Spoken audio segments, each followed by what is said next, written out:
We moved here because of the schools. And that's why a lot of people come to New Jersey, because New Jersey had ranked for a very long time as having the best public schools in the country. That's been a driving force for families to move here. However, things are shifting. If you're planning on relocating to another state, I'm going to share with you the 5 states that you should never buy a house in. I'm going to share with you a report that I discovered from Go Banking Rates, where they talk to real estate experts out in the field, and they share what they think are the 5 worst states to buy a house in. So let's get started. I'm not saying you should never buy a house in these states. I'm here to give you information, okay? I'm all about educating the home buyers and making a buyer beware.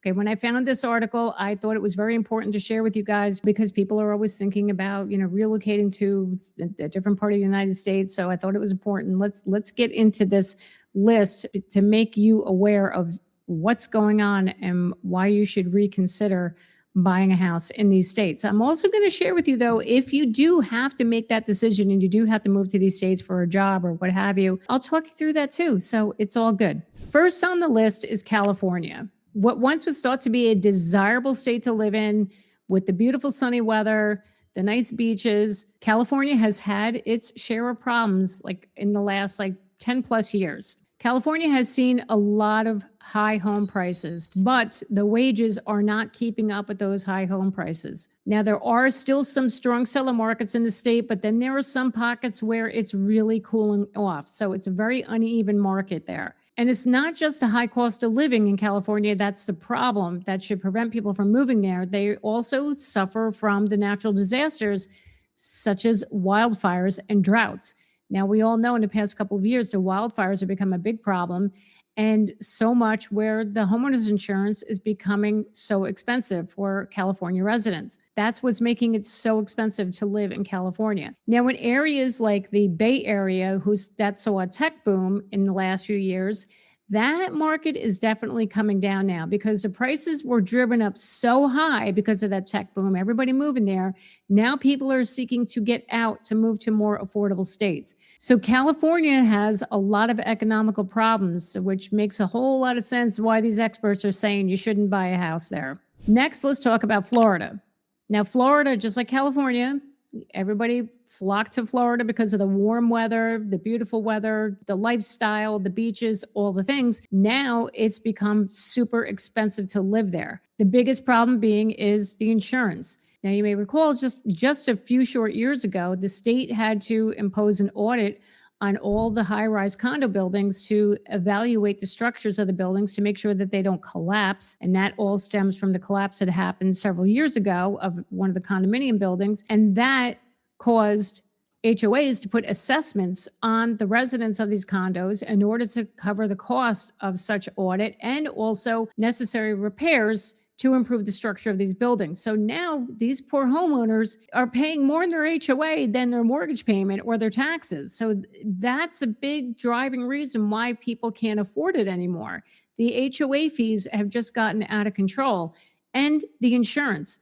Another reason is that Florida has been hit by some major hurricanes in the last several years. You think about that. Your homeowner's insurance is going to go up. You have to pay flood insurance. Then you got the stress and worry about rebuilding that home. It's making people want to leave.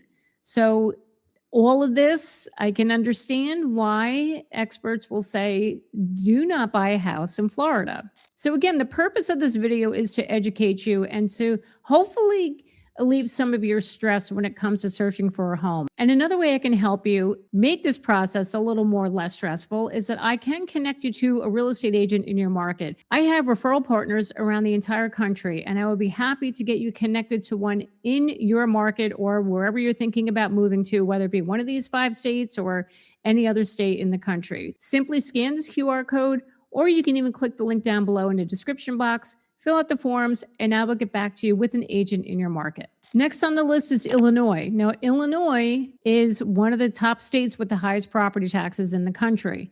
Now, Chicago is facing a lot of financial woes right now because of some major budget deficits, and therefore that's cutting back on essential resources in the city.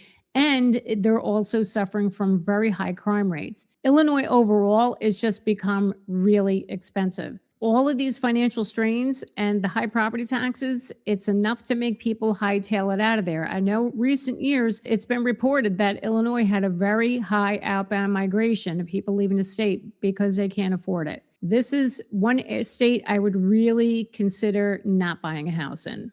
Next, let's talk about Louisiana. Now, I'm not surprised Louisiana made this list because over the last few years, Louisiana has been ranked as having the highest number of foreclosures in the entire U.S. Overall, the state struggles with lower job growth and economic diversification. So it makes it less attractive for long-term investments, meaning that, big companies do not want to invest in there and call Louisiana home to run their business. Therefore, you have fewer jobs, your wages aren't going up by much, and their infrastructure issues that they have going on in the state. So Louisiana, not really going to be the best place to be buying a house right now. All right, and coming in at number 5, it's the good old Garden State, my home state, New Jersey. Are we surprised? No, we're not surprised.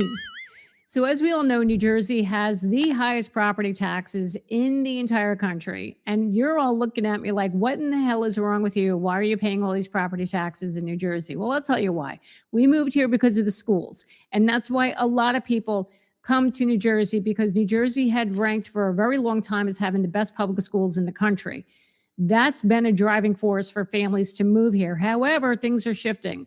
Now, corporations are actually starting to move out of New Jersey. Why? Because it's getting too darn expensive to stay here. Now, even though you have people that work in New York City, they have very high wages, which you think wouldn't be a problem. Okay. It's the Northeast. We're in the suburbs of New York City. Yeah, of course, we're going to have high wages, but the high costs are just getting out of control. And it's not just property taxes. New Jersey also has the highest health insurance rates in the country as well. Look, we do have good health care, but you're going to pay for it. It ain't cheap. It's not. So that's another reason why people are trying to hightail it out of New Jersey, because it's just getting to be too darn expensive. There are some exceptions where it may make sense for you if you have to purchase in one of these states. All right. Now, those of you who are looking to move to New Jersey, you're probably like, forget it. I was going to move there. Now I can't. I'm not saying you can't. I'm not saying that at all. It's same with California. Hey, I've always wanted to live in California. Now you're telling me never to buy a house there. If this meets your needs, okay, meaning that if this is what you're looking for as far as your family life, schools, if there's a strong local job market in whichever state you're looking to move into of any of these states, if you have that there, then yeah, absolutely consider moving there. But again, like when I tell people, when they ask me, hey, should I buy a house right now? I always tell them, you got to look at your own situation, your personal, financial, your personal lifestyle, what makes sense for you. So if it means that you might have to move to one of these states, so be it. But I'm just here, again, to educate the home buyer about the potentials, the problems with these 5 states. So tell me, are you surprised about this list, the states who made this list? And tell me about it, but please be nice. Don't be rude in the comments because, I want to keep this a happy place, okay? Thanks. Thank you so much for watching me today to get your dose of real estate reality. My name is Jackie Baker, and I will see you next time.